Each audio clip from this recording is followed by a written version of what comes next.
अच्छा, तो आज का हमारा लेक्चर है इंटीग्रेशन का। और डिस्कस करेंगे हम इसमें डबल इंटीग्रल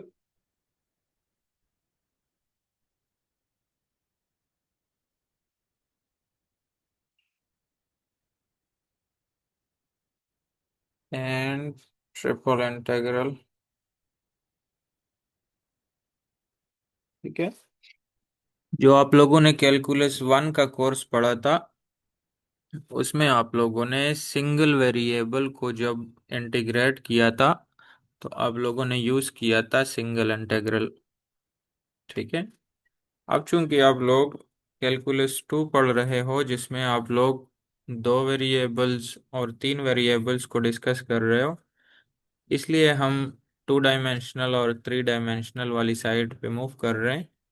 तो इस वजह से जो इंटीग्रल यूज होगा वो यूज होगा डबल इंटीग्रल, और अगर तीन वेरिएबल है तो ट्रिपल इंटीग्रल यूज होगा। ठीक है। तो ये भी इंतहाई आसान है, मुश्किल नहीं है। जैसे आप लोगों ने डिफरेंशियल को सॉल्व किए हैं क्वेश्चन, उस तरीके से इंटीग्रल भी है। डिफरेंशियल में आप उसको पार्शियली डिफरेंशिएट करते थे, यहाँ पे पार्शियली इंटीग्रेट करेंगे। तो डिफरेंशियल में आप पावर में से वन को माइनस करते थे, और यहाँ पे पावर के साथ वन को प्लस करोगे। बस इतना सा चेंजेस इसमें आ जाएगी, और कोई ख़ास चेंजेस नहीं है कैलकुलेशन में। ठीक है। तो आपने दो तीन बातें सिर्फ जहन में रखनी है कि जब आप डबल इंटीग्रल अप्लाई करोगे, तो उसमें सिर्फ हमने डिसाइड ये करना होता है कि कौन सा वाला इंटीग्रल पहले अप्लाई होगा। तो ये तीन चीज़ें अगर आपके जहन में आ गई और इसको आपने समझ लिया, तो आगे के क्वेश्चन सारे इंटीग्रल के आपके लिए आसान होंगे। ठीक है।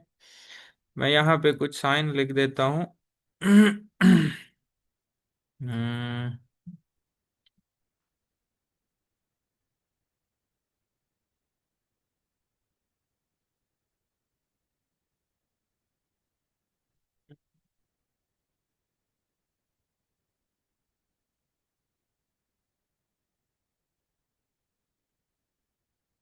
इसमें नहीं आएगा, पेंट में लिखना पड़ेगा।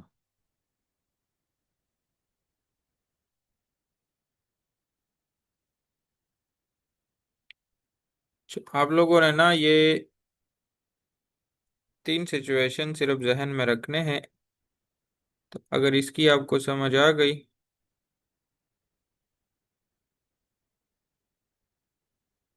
सिचुएशन फर्स्ट लिखा हुआ है 0 to 1, एक लिमिट यहाँ पे दी गई है, और यहाँ लिखा हुआ है 0 to x। ठीक है। और यहाँ पे एक फंक्शन दिया गया होगा, इसको मैं जनरल में फिलहाल लिख देता हूँ f(x) की नाम से। ठीक है। और यहाँ लिख देता हूँ dx और dy। जाहिर बात है, चूंकि दो वेरिएबल्स होंगे, जैसे डिफरेंशिएशन में था कि partially differentiate with respect to X करते थे, कभी कभी partially differentiate with respect to Y करते थे। ठीक है। तो इसमें भी आपके पास अगर दो इंटीग्रल है, तो जाहिर बात है दो वेरिएबल होंगे, तो दो वेरिएबल के लिए अलग अलग सा डी एक्स और डी वाई आएगा। ठीक है। अब इसमें अप्लाई कौन सा करना है, तो वो सिर्फ हम इसको अभी डिस्कस करने जा रहे हैं। पहली सिचुएशन तो ये आ गई। फिर मैं इसको ऐसे लिख देता हूँ, इंटीग्रल। अच्छा, ये मैं इंटीग्रल का साइन लिख रहा हूँ। ठीक है। क्योंकि पेंट में है, ज़्यादा सही तो नहीं आ रहा, लेकिन बहरहाल साथ साथ मैं बता भी रहा हूँ। यहाँ फॉर एग्जांपल लिखा हुआ है 0 to 1, और यहाँ लिखा हुआ है 1 to y। जैसे इंटरवल दिए गए होते हैं ना इंटीग्रल में, और यहाँ एक फंक्शन दिया गया है f(x).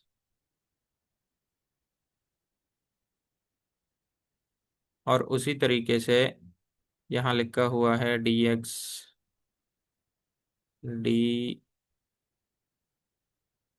dx और dy। ठीक हो गया। दूसरी सिचुएशन आ गई, ये है 2 और ये है 1, लेट्स सपोज। और एक थर्ड सिचुएशन आती है, जिसको हम लेट्स सपोज ऐसे लिख देते हैं, इंटीग्रल ऑफ यहाँ लिखा हुआ है 0 से लेके 1, और यहाँ लिखा हुआ है 0 से लेके या 1 से लेके 2 लिख देते हैं फॉर एग्जाम्पल। और उसी तरीके से एक फंक्शन यहाँ दिया गया है f(x) के नाम से। ठीक है। और यहाँ लिखा हुआ है dx और dy।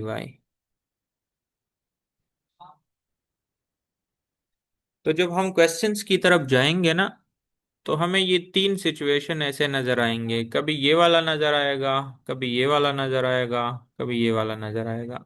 आप गौर करो, हम डिसाइड करेंगे कि हम पहले नंबर पे किस वेरिएबल के विद रिस्पेक्ट इंटीग्रेट करें इस फंक्शन को।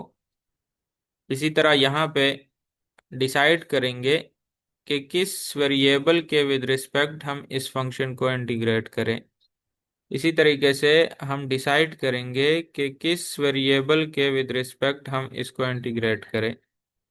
तो आपने गौर करना है इस फर्स्ट इंटीग्रल को, ये वाला जो इंटीग्रल दिया गया है, ये पहले वाला जिसका इंटरवल है 0 से लेके x तक। अगर आपके पास जमीर जमीर तो हमारी क्लास में कोई भी नहीं था, बहरहाल चेक करेंगे बाद में। अच्छा, अब यहाँ पे देखो कि जो हमें इंटरवल दिया गया है ना 0 से लेके 1 तक, अब ये 0 से लेके x तक, तो आपने इस वेरिएबल को देखना है। अगर ये वेरिएबल x है, तो आपने इसका अल्टरनेट यूज करना है, यानी कि y। यानी कि इस फंक्शन को आपने with respect to y integrate करना है। क्यों y इंटीग्रेट करना है? क्योंकि ये जो इंटरवल दिया गया है, ये वाला इंटरवल किसका है? y का है, क्योंकि इसमें यहाँ पे x मौजूद है।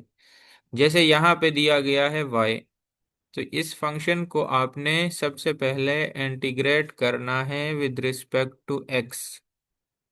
ठीक है। यानी कि आप इस वेरिएबल को देखोगे, अगर इधर x मौजूद है तो आप इसको with respect to y integrate करोगे। अगर इधर y मौजूद है तो आपने इस फंक्शन को with respect to x integrate करना है। अगर यहाँ पे कोई भी मौजूद ना हो, सिर्फ न्यूमेरिक नंबर हो, जैसे यहाँ लिखा हुआ है 0 से लेके 1 और फिर लिखा हुआ है 1 से लेके 2, कोई भी वेरिएबल मौजूद नहीं है, तो फिर आपने इसको देखना है। ये जो dx और dy लिखे हुए हैं, ये जिस तरतीब में लिखे हुए हैं ना, बस उसी तरतीब में आपने इसको इंटीग्रेट करना है। यानी कि ये पहला dx है, तो आप इस फंक्शन को डिफरेंट इंटीग्रेट करोगे विद रिस्पेक्ट टू x, फिर जो उसका आंसर आ जाएगा उसको आपने इंटीग्रेट करना है विद रिस्पेक्ट टू y। ठीक हो गया। तो ये तीन सिचुएशन सिर्फ आपने जहन में रखने हैं। जब क्वेश्चन आपके सामने आ जाएगा, तो उस क्वेश्चन में आप बस जस्ट डिसाइड करोगे कि इस फंक्शन को मैंने किस वेरिएबल के विद रिस्पेक्ट पहले इंटीग्रेट करना है। उसके लिए आप इस वाले इंटरवल का हेल्प लोगे। x है तो विद रिस्पेक्ट टू y करो, y है तो विद रिस्पेक्ट टू x करो, और कोई भी वेरिएबल मौजूद ना हो तो ये जिस तरतीब में लिखे हुए हैं, अगर लेट सपोज यहाँ पे लिखा होता dy और dx, तो फिर आप इस फंक्शन को पहले with respect to y integrate करते और फिर जाके आप इसको with respect to x integrate करते। ठीक हो गया। तो अब हम इसके ऊपर एक क्वेश्चन वगैरह सॉल्व कर लेते हैं और फिर चेक करते हैं कि ये किस तरीके से होगा। क्वेश्चन नंबर क्वेश्चन नंबर 1 यहाँ मैं लिख देता हूँ कुछ इस तरह से कि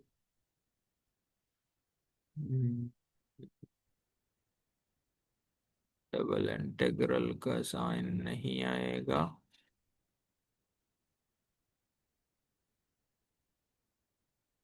आ तो जाएगा लेकिन लिमिट्स नहीं आएंगे। फिर ऐसे करते हैं कि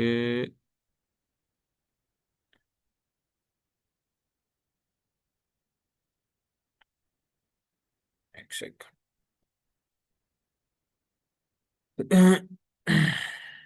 सुफियान बच्चे क्या कर रहा है?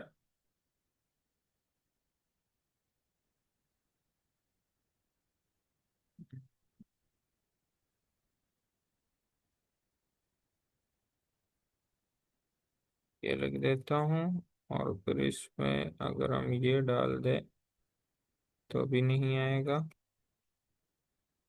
इसको अगर मैं ये डाल दूं तो मेरे ख्याल से आ जाएगा। तो ये लिखा हुआ है कि इसमें लिखता हूँ 0 से लेके 1। और फिर दूसरा लिख देता हूँ। नहीं, चलो ऐसे करते हैं कि यहाँ पे एक असाइनमेंट निकाल लेते हैं। आप लोग एक रजिस्टर और पेन ले लो, साथ साथ लिखते जाओ। तो मैं आप लोगों को साथ साथ बताऊंगा, क्योंकि यहाँ पे ये टाइप नहीं हो सकेगा। आप लोग अपने रजिस्टर और पेन उठा लो, शाबाश।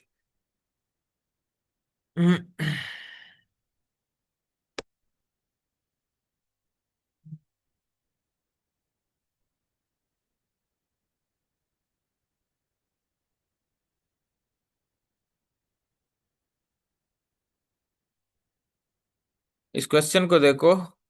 क्वेश्चन में लिखा हुआ है इंटीग्रेट, इंटरवल दिया गया है -1 से लेके +1 तक, और दूसरा इंटरवल दिया गया है 1 से लेके 2 तक। आप लोग क्वेश्चन लिखो साथ साथ, शाबाश। मैं बता देता हूँ साथ साथ एक एक स्टेप। क्वेश्चन है √x into Y square dx dy।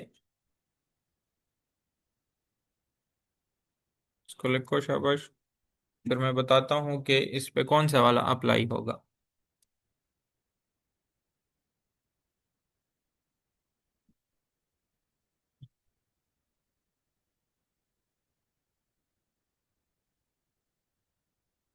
तो जब आप ये क्वेश्चन लिखोगे आगे जाके, क्योंकि ये खैर 12 लेक्चर रिकॉर्ड भी हो रहा है साथ साथ, तो इस वीडियो को आप बाद में भी देख सकते हो, कोई ऐसा मसला नहीं है।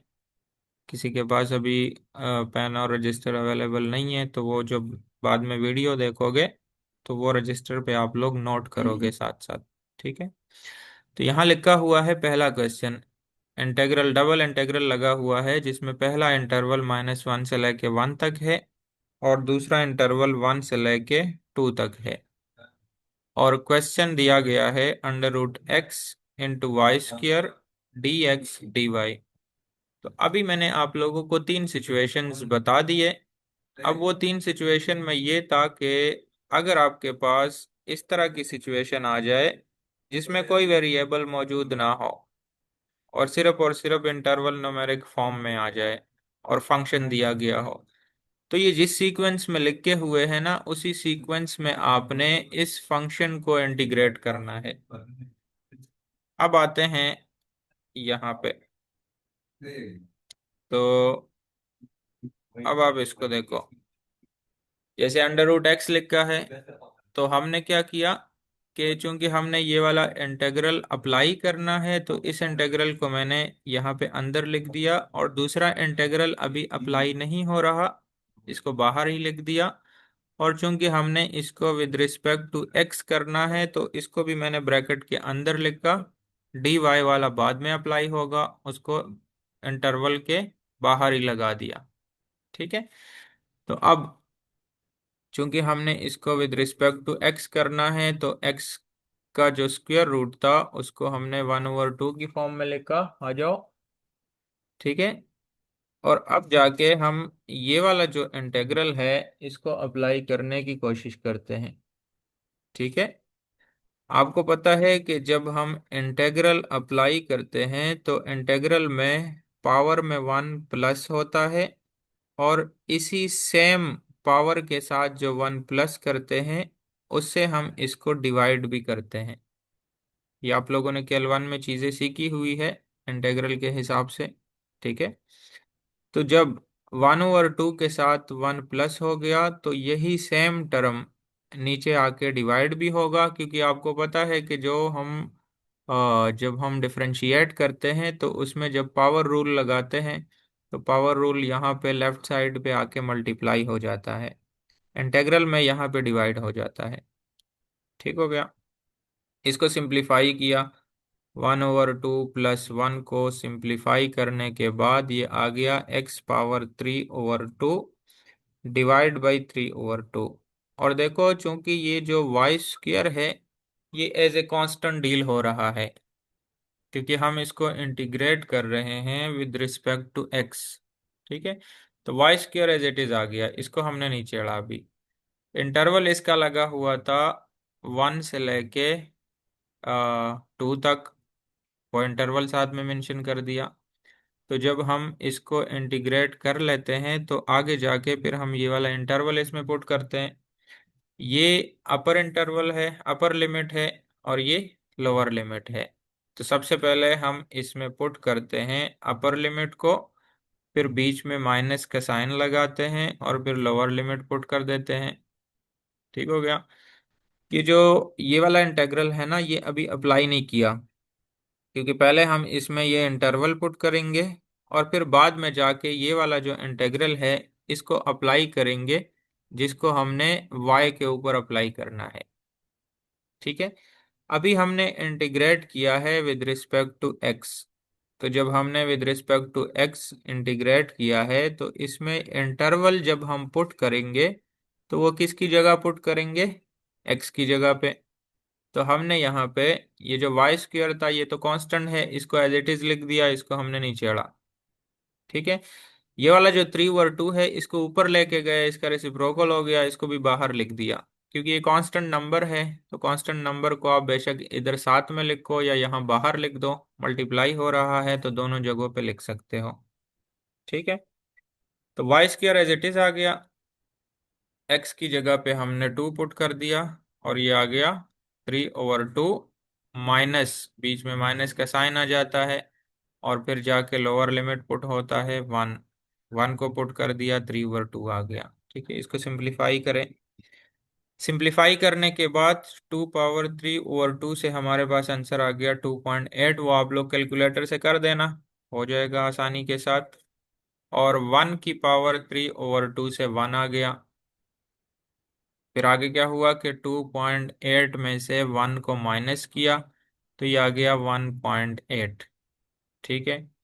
अब इस 1.8 को आप मल्टीप्लाई करो इस कांस्टेंट वैल्यू के साथ, यानी कि इसको बाहर निकाल दो, क्योंकि कांस्टेंट नंबर है, इसको बाहर निकाल दो, बीच में वाई स्क्वायर रह जाएगा।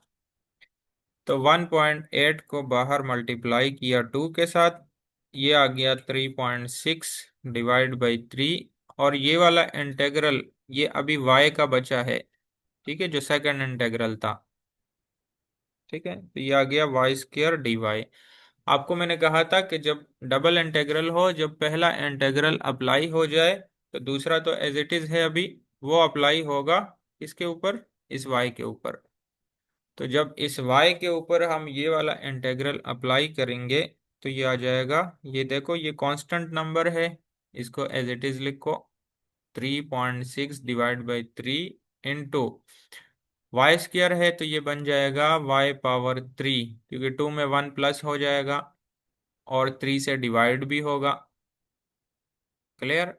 और इसका इंटरवल है -1 से लेके +1 तक। ठीक हो गया। तो अब y की जगह पे ये वाला इंटरवल पुट कर देते हैं। सबसे पहले हम 1 को पुट करें तो ये 1³ आ गया, बीच में माइनस का साइन आता है, और फिर -1 को पुट कर दिया।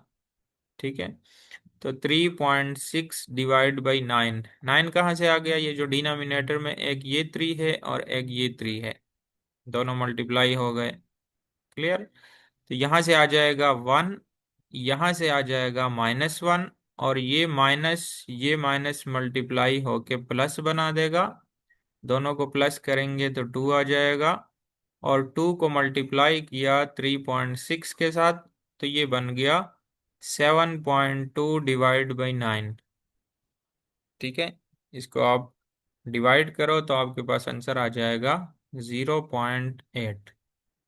तो इस तरीके से आपने इंटीग्रल के क्वेश्चंस को सॉल्व करना है। आपने सिर्फ और सिर्फ देखना है इस वाले इंटीग्रल को। अगर इधर नंबर्स मौजूद है तो ये जिस सीक्वेंस में है इसी सीक्वेंस में आपने इसको पुट कर देना है। ठीक है, आप लोग 2 मिनट वेट करो, मैं आता हूँ। वीडियो को स्टॉप कर दूं जरा। अच्छा जी, तो आते हैं क्वेश्चन नंबर 2 पे। ठीक है,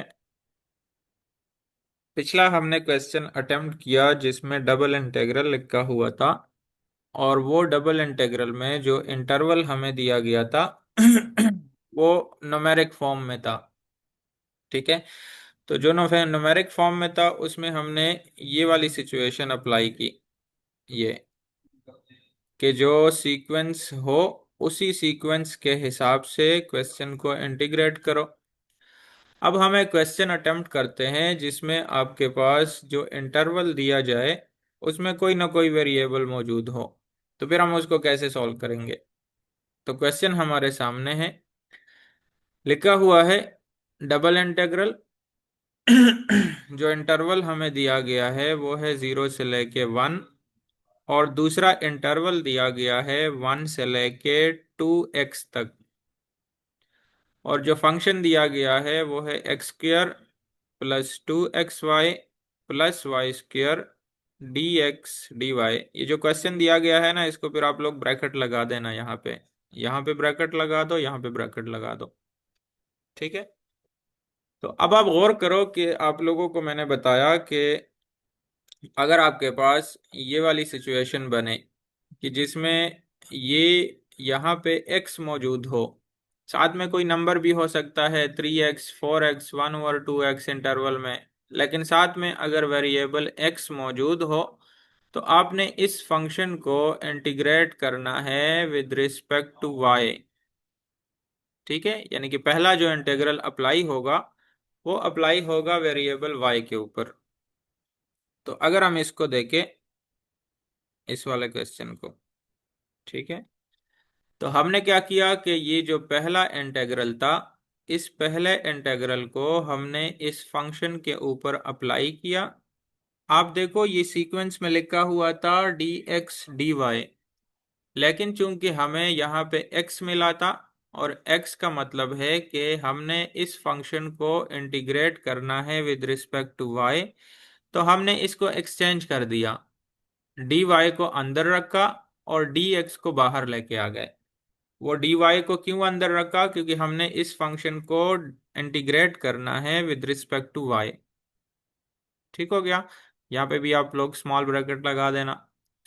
अब जब हम इस वाले फंक्शन को इंटीग्रेट करेंगे विद रिस्पेक्ट टू y, तो सिंपली उसी तरीके से जो आप लोगों ने केल 1 में इंटीग्रल का मेथड पढ़ा था, जिसमें हम वेरिएबल में 1 ऐड करते हैं और उतने से डिवाइड भी करते हैं, तो वही सेम मेथड आपने यहाँ पे भी अप्लाई करना है।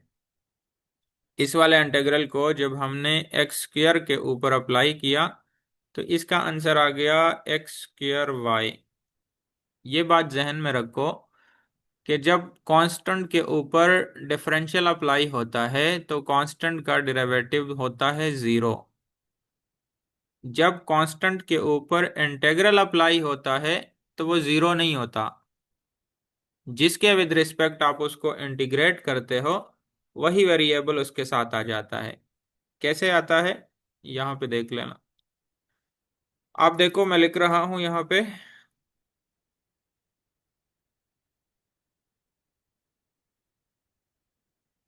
डेल ओवर डेल एक्स,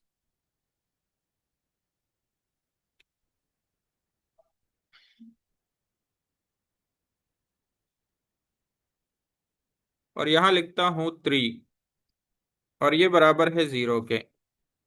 ठीक है। जब आप कांस्टेंट का डेरिवेटिव लेते हो तो कांस्टेंट का डेरिवेटिव 0 होता है, ये आप लोगों को पता है ऑलरेडी। अब मैं क्या करता हूं कि इंटेग्रल अप्लाई करता हूं। इंटेग्रल मैंने अप्लाई किया 3 के ऊपर, और dx है। ठीक है। ये dx का मतलब है कि आप इसको इंटीग्रेट कर रहे हो विद रिस्पेक्ट टू x। ठीक है। तो अब ये जो 3 है, इसका इंटेग्रल 0 नहीं होगा। 0 क्यों नहीं होगा? क्योंकि इसके साथ यहाँ पे x मौजूद है, और उस x की पावर जो है वो 0 में है। तो जब x की पावर 0 में है और आप ये वाला इंटेग्रल इसके ऊपर अप्लाई करते हो, तो ये ऐसे बन जाता है। देखो ये ऐसे बन जाता है, क्योंकि आपको पता है कि पावर में हम 1 को ऐड करते हैं। ठीक है।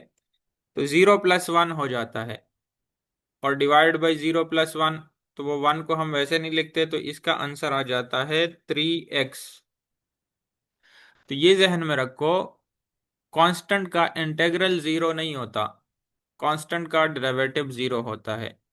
तो अब हम आते हैं अपने क्वेश्चन की तरफ। ये एक्स स्क्वायर था, और एक्स स्क्वायर यहाँ पे कांस्टेंट डील हो रहा है, तो इसलिए जब हम इसको इंटीग्रेट कर रहे हैं विद रिस्पेक्ट टू वाई, तो इसका आंसर आ जाएगा एक्स स्क्वायर वाई। ठीक है, ये 0 नहीं होगा। आगे चलते हैं। +2x, यहाँ पे y है तो 1 + 1 से स्क्वायर बन जाएगा, और उतने से डिवाइड भी होगा। ये बिल्कुल सिंपल है। यहाँ पे वाई स्क्वायर लिखा हुआ है, तो स्क्वायर में 1 प्लस हो जाएगा, y⁻³ हो जाएगा, और उतने से डिवाइड भी होगा। ठीक है। अब जाके जो हमें इंटरवल दिया गया था 1 से लेके 2x तक, तो हम ये इंटरवल इसमें पुट कर देते हैं। अब ये इंटरवल किसकी जगह पुट होगा? ये y की जगह पे पुट होगा, क्योंकि हमने इसको इंटीग्रेट किया है विद रिस्पेक्ट टू y। ठीक है। तो जब हमने इसमें, पहले यहाँ पे इसको थोड़ा सा सिंप्लीफाई कर लो। ठीक है। तो आपके पास यहाँ पे आ जाएगा, यहाँ देखो, ये जो 2x है, 2x को आपने यहाँ पे अप्लाई कर दिया, y की जगह पे 2x को पुट कर दिया, x² × 2x, y की जगह 2x आ गया, प्लस लगा दिया, ये वाला 2 ये वाला 2 कैंसिल कर दो। ठीक है, ये दो 2 और 2 कैंसिल हो जाएंगे, x बचेगा। और y² है तो y² का 2x² हो जाएगा, क्योंकि y की जगह हमने 2x पुट कर दिया, ये जो अपर लिमिट है। क्लियर? फिर प्लस लगा दिया, और ये y³ है, तो y की जगह जब 2x लगेगा तो ये 2x³ डिवाइड बाई 3 हो जाएगा। ठीक है। अब लोअर लिमिट अभी रहती है, तो ये जो लोअर लिमिट है, माइनस लगा लो। ये वाला स्टेप ना आप इसके साथ कनेक्ट कर लो, ये इन्होंने यहाँ पे इसको पहले सिंप्लीफाई किया है, इस फर्स्ट स्टेप को, अपर लिमिट को। अपर लिमिट को सिंप्लीफाई करने के बाद फिर माइनस लगाया है, और ये लोअर लिमिट यहाँ पे पुट कर दिया है। तो आप ऐसे करो, ये dx ना लगाओ, dx को बाद में लगाना, यहाँ स्क्वायर ब्रैकेट लगा दे, और ये जो है ना 1 वाला माइनस का, ये इसके साथ लिख दो बेशक। क्लियर? तो लोअर लिमिट के लिए माइनस लगा दिया, इसमें 1 पुट करो y की जगह पे, तो ये x² बचेगा। ये आपको x² यहाँ पे नजर आ रहा है, और ये 2 और 2 कैंसिल हुए थे, y² 1 आ जाएगा, तो ये x बचेगा ओनली। और फिर यहाँ पे y की जगह जब 1 आ जाएगा, तो ये आ जाएगा 1/3। ठीक है। तो ये, अब आप इसको चेक करो, x², और यहाँ पे ये x² था। अच्छा, यहां से आपने इसको थोड़ा सा चेंज करना है। ये देखो, ये है x²+x, ये x का स्क्वायर नहीं है, ये जो स्क्वायर लगा हुआ है ना, ये 1 के ऊपर था, जो y की वैल्यू इसमें पुट हुई है। मैं आपको बता देता हूँ, आप इसको लिखो।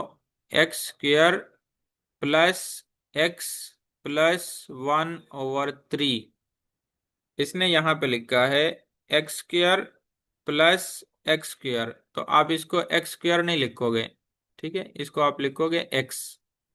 नीचे ये 2x² नहीं होगा, ठीक है, यहाँ पे होगा x² प्लस x+1/3। इसको मैं ऐसे लिख देता हूँ,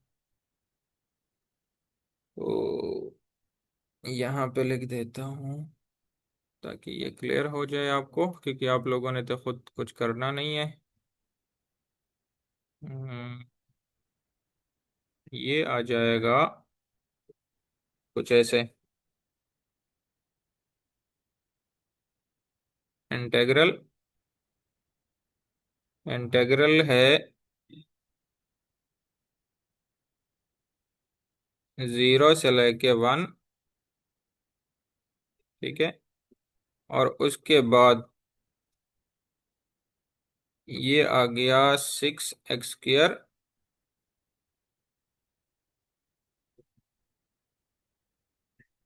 x³ है, ठीक है, ये 2x³ और +4x³ से 6x³ आ गया, ठीक है। ये क्यूब कहाँ से आया, यहाँ से आया, x² और इंटू 2x, तो x और x² से x³ बन गया।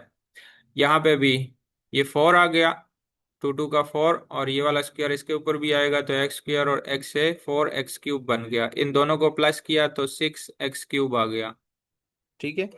और ये 8x³ / 3, तो ये आ जाएगा +8x³ /3, /3, ठीक है। और इसको भी मैं इसके साथ ही लिख देता हूं यहाँ पे। यह आ जाएगा -x³ और -x, ठीक है, और +1/3, 1/3, और ये आ गया dx।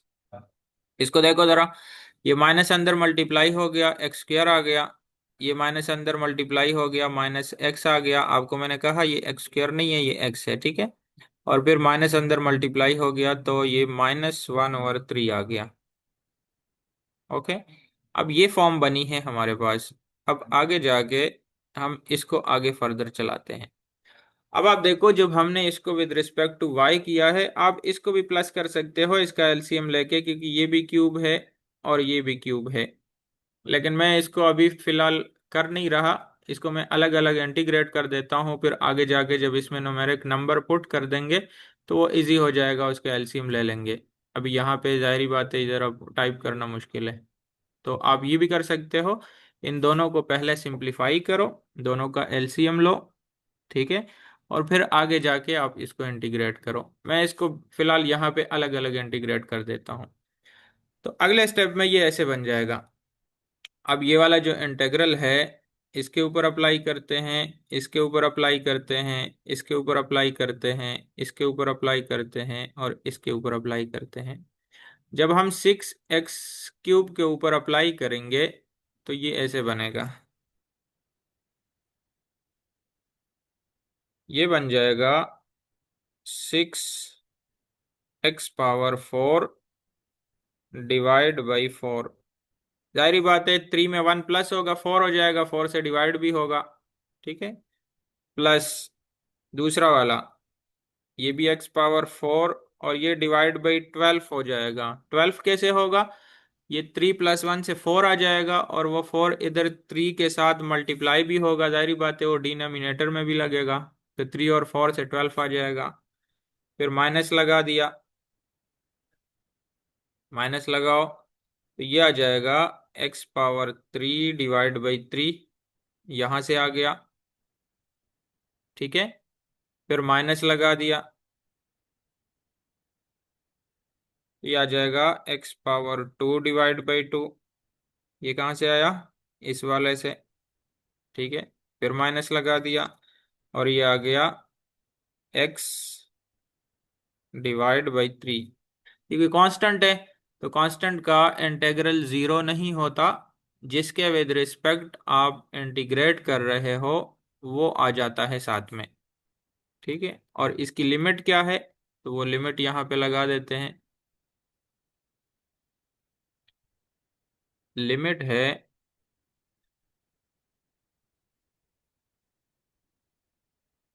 जीरो से लेके वन तक। ठीक है, तो अब हम क्या करेंगे कि सबसे पहले हम इस अपर लिमिट को x की जगह पुट करेंगे, और फिर लोअर लिमिट, चूंकि जीरो है तो जीरो को पुट करने की जरूरत नहीं है, इसलिए हम सिर्फ अपर लिमिट को पुट करके इसको सिंप्लीफाई कर देंगे। ठीक है, तो अब हम इसमें लिमिट्स पुट कर देते हैं, तो ये ऐसे बन जाएगा।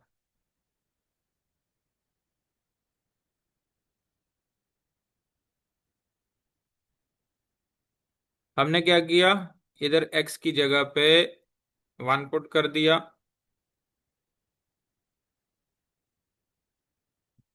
ठीक है,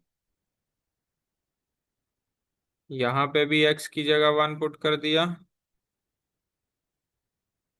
यहाँ पे भी x की जगह वन पुट कर दिया, यहाँ x की जगह वन पुट कर दिया, यहाँ x की जगह वन पुट कर दिया। और जीरो मैं इसलिए नहीं पुट कर रहा क्योंकि जीरो तो जीरो है, तो ये सारे टर्म जीरो हो जाएंगे, इसलिए लोअर लिमिट को पुट करने की जरूरत नहीं है। तो अगले स्टेप में ये बन जाएगा कुछ इस तरह से, ये वन ही आएगा, ये भी वन आ जाएगा, ये भी वन आ जाएगा, ये एट होगा, और ये सिक्स होगा। ठीक है, तो अब आगे जाके आप इसका एलसीएम ले लो। 4, 12, 3, इसकी आप कटिंग भी कर सकते हो, 6, 4 की, 8 और 12 की, फिर 1/3, 1/2, 1/3, इन सब का एलसीएम ले लेता हूं मैं। इन सब का एलसीएम आ जाएगा 12। एलसीएम तो आपको आना चाहिए। ठीक है, अभी मैं कटिंग नहीं कर रहा, लास्ट पे जाके कटिंग हो सकती है तो फिर कर देते हैं।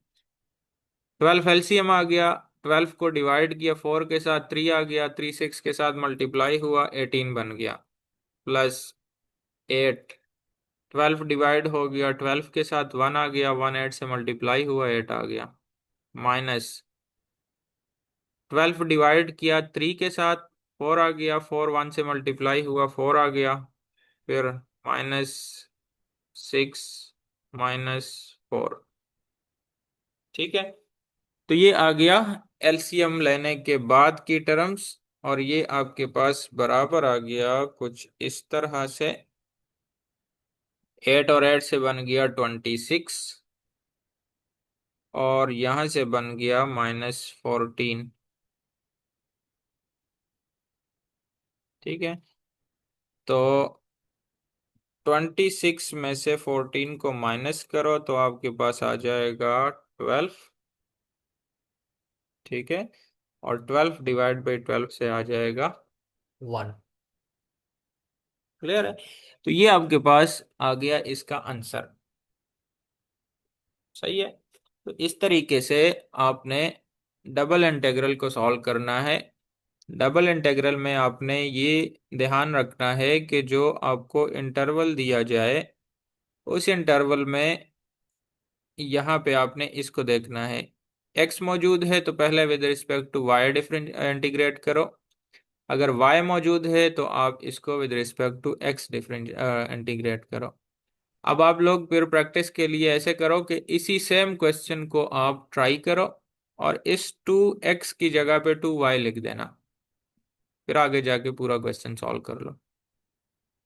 ठीक है, तो यहाँ तक फिलहाल हम इसको स्टॉप कर देते हैं। डबल इंटीग्रल का जो भी फंक्शन आ गया आप उसको इजीली इंटीग्रेट कर सकते हो। ठीक है, अब मैं आप लोगों को अलाउ कर देता हूँ, तो आप लोगों के जो क्वेश्चंस होंगे वो आप लोग साथ साथ पूछ लेना।